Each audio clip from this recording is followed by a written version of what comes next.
Sir आपने Hindi cinema को अलग अलग दौर में भी देखा है, तो किस तरीके से आप देखते हैं सिनेमा बदला है? 95 में दिल वाले दुल्हनिया ले जाएंगे आती है, उसके बाद से कुछ कुछ होता है आती है, उसके पहले हम आपके हैं कौन? हम आपके दिल में। इन तीनों फिल्मों ने हिंदी सिनेमा का नक्शा बदल दिया था। लेकिन एक शख्स आता है जिसने सिनेमा को बदल के रख दिया। वो बाहर से आया था जिसका नाम था राम गोपाल वर्मा। आजकल अक्सर इंडस्ट्री के अंदर गपशप होती है कि साउथ की फिल्में हावी हो रही हैं। मेरा अभी भी मानना है कि साउथ आगे नहीं बढ़ा है। फिल्में हमारी कमज़ोर जरूर बनी हैं। मैंने आमिर को मैसेज किया कि भाई मैं जन्मदिन पर नहीं आ पाया था, मैं मिलना चाहता हूँ, आपको बधाई देना चाहता हूँ। उन्होंने तुरंत सेट पर बुलाया। सर मैं आपसे एक चीज़ और जानना चाहता हूँ कि आजकल OTT कितना हावी हो चुका है? कुछ अंदरूनी खेल भी चलता है। करेक्ट, वो अंदरूनी खेल। हाँ, अंदरूनी खेल ये है कि अगर वो बड़ा प्रोडक्शन हाउस है, हम नाम नहीं लेंगे किसी का, तो उसके साथ हो जाता है कि OTT खरीद लेता है उसको और उसको ओरिजिनल के नाम से पेश कर देता है। करेक्ट।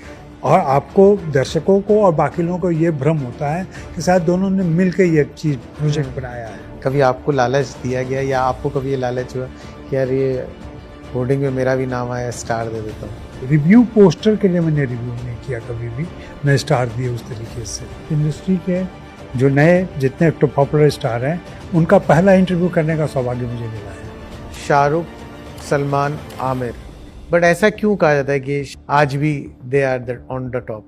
एक जमाना था बीच में शाहरुख खान से कुछ मनमुटाव हो गया था, जिसमें 4-5 साल लगभग उन्होंने मुझसे बात नहीं की।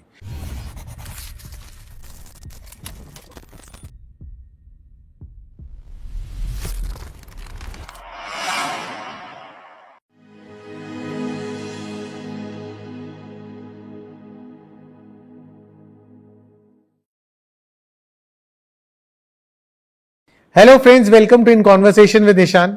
आज के इस इंफॉर्मेटिव सेशन पे हम बात करेंगे बॉलीवुड से रिलेटेड, किस तरीके से बॉलीवुड इवॉल्व हुआ है, किस तरीके से आजकल कैसे कहा जा रहा है कि साउथ सिनेमा बॉलीवुड पे हावी हो रहा है, क्या वाकई में हो भी रहा है या नहीं, और किस तरीके से बॉलीवुड में अलग अलग दौर आया, और इन सब विषयों को हम कवर करेंगे। आज हमारे संग स्पेशल गेस्ट हैं इस एंटरटेनमेंट इंडस्ट्री के एक most respected journalist Ajay Brahmatmaj sir. Thank you so much, आपने हमारी फैमिली के लिए समय निकाला sir, thank you so much. अब सर मैं आपसे पहले तो जानना चाहूंगा कि शुरू से ही आपको इंटरेस्ट था क्या कि मेरे को एंटरटेनमेंट जर्नलिज्म करना है? नहीं, ऐसा हमने प्लान नहीं किया था। जब हम मुंबई आए तो फ्रीलांसिंग कर रहे थे शुरू के दिनों में। मैं 91 में आ गया था मुंबई, और उसके पहले मैं, हल्का सा बैकड्रॉप है कि मैं JNU में था, मास्टर कर लिया था हमने, MPhil कर लिया था हमने, और जॉब की संभावना जो टीचर बनने की थी वो मुश्किल लग रही थी कि नहीं हो पाएगा मेरे पॉलिटिकल एफिलिएशन की वजह से। तो फिर मैं कुछ सालों के लिए चीन चला गया। चीन गया था मैं 1 साल के लिए, लेकिन रह गया 5 साल वहाँ पे। और तब तक मेरी वाइफ बॉम्बे आ गई थी ट्रांसफ़र होकर के और नए जॉब में। तो फिर मैंने उनको ज्वाइन किया। लॉन्ग डिस्टेंस लंबे समय तक चल नहीं सकता, यहाँ ज्वाइन किया। तो शुरू में दिक्कतें थी, तो फ्रीलांसिंग करता रहा मैं लंबे समय तक। फिर 99 से मैंने परमानेंट जॉब शुरू किया, तो 8-9 साल मैंने फ्रीलांसिंग किया है। उस दौर में मैंने तमाम विषयों पर लिखा, मतलब पर्यावरण हो, सोशल इश्यूज़ हो, पॉलिटिक्स हो, खाना पीना हो, वास्तुशिल्प हो, मुंबई हो, नर्मदा आंदोलन हो, तो इन सारी चीज़ों पर भी लिखता था। लेकिन धीरे धीरे टीवी उस समय बहुत पॉपुलर हो रहा था। GTV आ गया था और बाकी चैनल आ रहे थे, और सिनेमा भी चलता रहा धीरे धीरे। मैं यहाँ पे सुमंत मिश्र का नाम लूँगा, जो नवभारत टाइम्स में थे। उनके सहयोग और समर्थन से मैं इस फील्ड में आया। और फिर मेरा तब भी इरादा नहीं था कि मैं फिल्म जर्नलिज्म करूँगा, लेकिन मेरे दोस्त और एक रिश्तेदार, जिनमें दोस्त का इरफान का नाम लूँगा मैं, इरफान एक्टर, और रिश्तेदार मेरे ईशान, दोनों NSD के प्रोडक्ट हैं आगे पीछे के। उन दोनों ने मुझे सजेस्ट किया कि आप इधर उधर तमाम चीज़ें लिखते रहते हैं, कोई रास्ता, मतलब एक रास्ता होना चाहिए, तो वो पहचान नहीं बन पा रही आपकी, तो क्यों नहीं फिल्म जर्नलिज्म शुरू करते हैं आप। और इसमें पढ़े लिखे लोगों की दिक्कत है, कमी है, और सिलसिलेवार तरीके से जो आए फिर बहुत सारे इफ एंड बट्स के बाद मैं आ गया तो 99 में मैंने पहली बार जॉब स्वीकार किया दैनिक जागरण का। फिर कुछ दिनों बाद दैनिक भास्कर चला गया, फिर से मैं दैनिक जागरण में आया और 2017 में मतलब 18 साल पूरी तरह से एक्टिव और 10 साल ऐसे, तो लगभग 28-30 साल मैंने फिल्म और बाकी जर्नलिज्म किया है। जी सर, आपने हिंदी सिनेमा को अलग अलग दौर में भी देखा है, बहुत पहले का नहीं, अगर हम बात करें आज से 25 साल पहले की, तो किस तरीके से आप देखते हैं सिनेमा बदला है? देखिए, जब मैं आया 92-93 में और उसके बाद से फिल्मों में मेरा रुझान हुआ और चलता रहा धीरे धीरे, तो एक तब्दीली सी दिख रही थी। 95 में दिलवाले दुल्हनिया ले जाएंगे आती है, उसके बाद से कुछ कुछ होता है आती है, उसके पहले सत्या, सूरज बड़जात्या की फिल्म आ चुकी थी, हम आपके हैं कौन? हम आपके दिल में। इन तीनों फिल्मों ने हिंदी सिनेमा का नक्शा बदल दिया था। जो 90s का दौर था जिसमें सिनेमा से लोग भाग गए थे, छोड़ दिया था और रिपीटिशन की वजह से, वो नए दर्शक आए, लेकिन ये नए दर्शक भारत के नहीं थे, ये ज़्यादातर विदेशों के दर्शक थे, अप्रवासी भारतीय थे, उनकी रुचि हुई थी सिनेमा में और वे लोग आए थे सिनेमा देखने के लिए।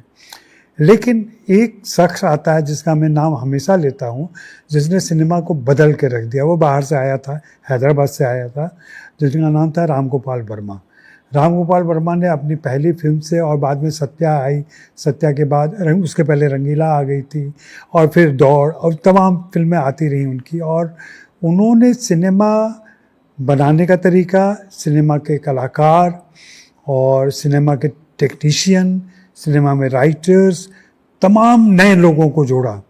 और नए लोगों को ही नहीं जोड़ा, कंटेंट नया हुआ, सब्जेक्ट नया हुआ, अप्रोच नया हुआ और कहानी कहने का पूरा नैरेटिव बदल दिया उन्होंने।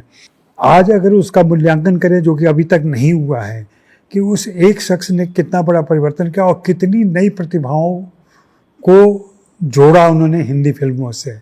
तो एक उसी समय लगभग मेरा ख्याल है 99 या 2000 में मैंने एक सर्वे किया था, और उस समय जो मैंने देखा था कि 100 से अधिक टैलेंट को उन्होंने हिंदी सिनेमा से जोड़ा था, जिसमें जो पॉपुलर नाम है वो तो हम जानते हैं, जैसे अनुराग कश्यप हैं या मनोज बाजपेयी हैं या तमाम दूसरे लोग हैं, लेकिन ऐसे छोटे छोटे कलाकारों को भी ले आया जो बाद में बड़े हो गए, ऐसे टेक्नीशियन को लाया, ऐसे राइटर्स को जोड़ा जो बाद में इंडिपेंडेंट राइटर बने, डायरेक्टर बने, कलाकार आए, बहुत सारी तब्दीलियां आई। और फिर तो फैक्ट्री ही बना लिया था उन्होंने, कंपनी का नाम ही फैक्ट्री रख दिया था अपने।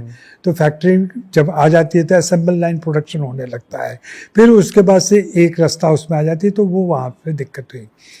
लेकिन उस बदलाव का असर ये हुआ कि ईयर 2000 आता है, ईयर 2000 जब सेंचुरी चेंज हो रही है, शताब्दी बदल रही है, करवट ले रही है, तो उस समय सिनेमा में 2-3 बड़ी घटनाएं घटती हैं।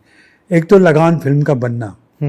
लगान फिल्म ने उसमें एडी सिस्टम और पूरा कॉल शीट बनना, एक शेड्यूल में पूरी फिल्म को शूट करना, और भी बहुत सारी टेक्निकल और प्रोडक्शन की तब्दीलियां लेकर के आए आमिर खान, आशुतोष गोवारिकर, और इन लोगों ने सिनेमा को बिल्कुल, जो प्रोडक्शन है वो बदल दिया, कंटेंट बदल दिया।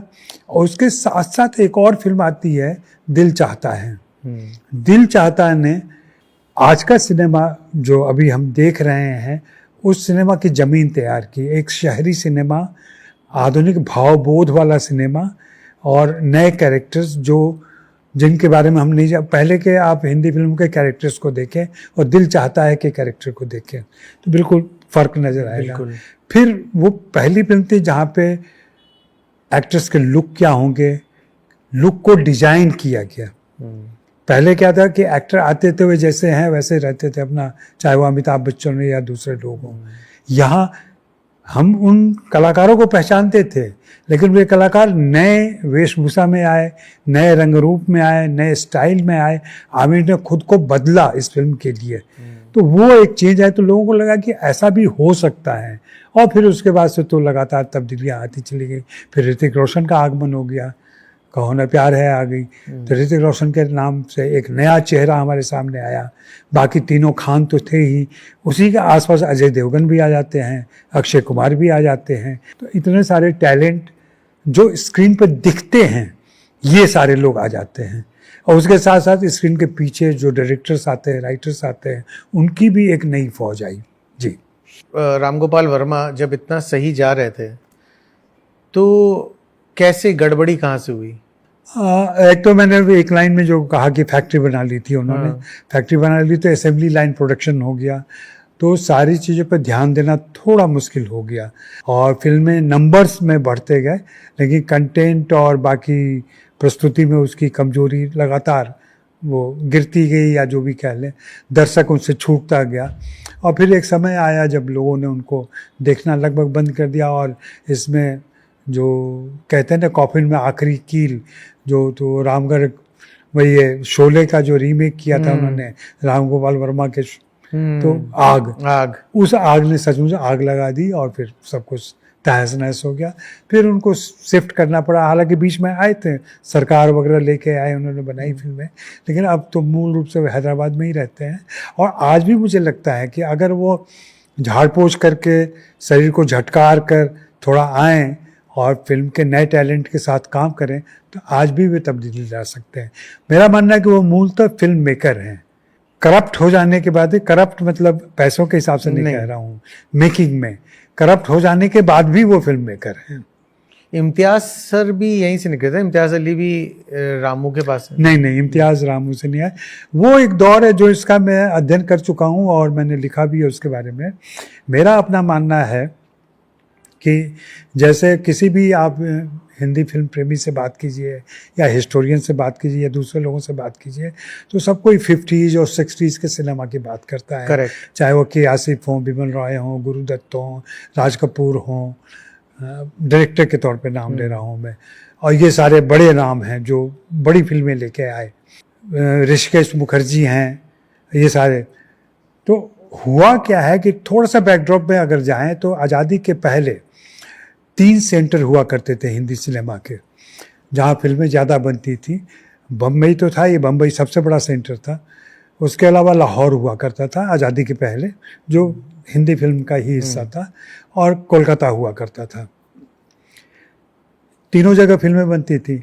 लेकिन देश आज़ाद होने के साथ पाकिस्तान में चला गया लाहौर। इधर बंगाल में जो न्यू थिएटर और दूसरी कंपनियां थी, मदान एक बहुत बड़े प्रोड्यूसर हुआ करते थे, उनकी प्रोडक्शन कंपनी थी। मतलब मदान की स्थिति ये थी कि जो आज पीवीआर का नेटवर्क है, उससे भी बड़ा नेटवर्क था उनका। वो सिंगल प्रोड्यूसर थे। हाँ, उनकी इजाज़त के बगैर आप कोई फिल्म रिलीज नहीं कर सकते थे। इवन तब की अंग्रेज सरकार को उनसे रिक्वेस्ट करना पड़ता था कि मेरी डॉक्यूमेंट्री लगा लीजिए या मेरी रील चला दीजिए सिनेमा के अंदर। ये उनकी दादागिरी हुआ करती थी, ऐसा कब्जा था। तो कई बार मैं मजाक में कहता हूँ कि इंडस्ट्री किसी को जीत कर नहीं जाने देती है। बड़े से बड़े तोपची आए यहाँ पर और बाद में वो गुलेल भी नहीं रह गए और चले गए यहाँ से। तो जब उनका भी हाल हुआ, न्यू थिएटर बंद हो गया। लेकिन आज़ादी के बाद से क्या हुआ कि सेंटर बना फिर मुंबई। लाहौर से बहुत सारे कलाकार शिफ्ट किए और यहाँ से भी कुछ कलाकार लाहौर चले गए जो मुस्लिम थे मूल रूप से। लेकिन बहुत सारे टैलेंट, बी आर चोपड़ा हैं, प्राण साहब हैं, और बहुत सारे कलाकार हैं, सब, और टेक्नीशियन हैं, सब आए। दिलीप साहब, राज सिंह, ये इन लोगों का भी बैकड्रॉप लाहौर और पाकिस्तान है। तो ये लोग यहाँ जम गए। फिर उसके बाद से कोलकाता से भी सारे लोग आए। बिमल राय आ गए, सचिन देव बर्मन आ गए, ऋषिकेश मुखर्जी आ गए, हेमंत कुमार आ गए, ये सारे लोग आए। इसके अलावा दक्षिण से भी कुछ लोग आए और उत्तर भारत से भी कुछ लोग आए। नौशाद साहब आए और दूसरे लोग आए, शकील बदायूनी आए, गीतकार के तौर पर साहिर साहब पंजाब से आए। तो होता क्या है ना कि जब भी इस तरह का एसिमिलेशन होता है, जब भी इस तरह का जमावड़ा बनता है, तो ये सारे लोग सिर्फ व्यक्ति के तौर पर नहीं आते हैं, कि इंडिविजुअल नहीं आता है। वो इंडिविजुअल अगर पढ़ा लिखा समझदार है तो अपने साथ पूरा कल्चर लेके आता है, बिल्कुल, अपने साथ पूरा लिटरेचर लेके आता है, अपना फोक लेके आता है। और हर मेकर आप चाहेंगे, आप भी कल फिल्म मेकर बनेंगे तो आपकी जो परवरिश हुई है, आपके जो बैकड्रॉप है वो काम करता रहेगा, चाहे आप आज का सिनेमा बना लें या यूरोप के प्रभाव में बना लें, लेकिन वो बीज रूप में वही काम करता रहेगा। तो बीज रूप में वो काम किया तो 50s 60s वैसा सिनेमा बना जहाँ वेराइटी आपको दिखती है, चाहे ध्वनि में हो, चाहे संगीत में हो, चाहे गीत में हो, चाहे कहानी में हो, डायरेक्शन में हो, तमाम चीज़ों में एक बड़ा बदलाव दिखता है और विविध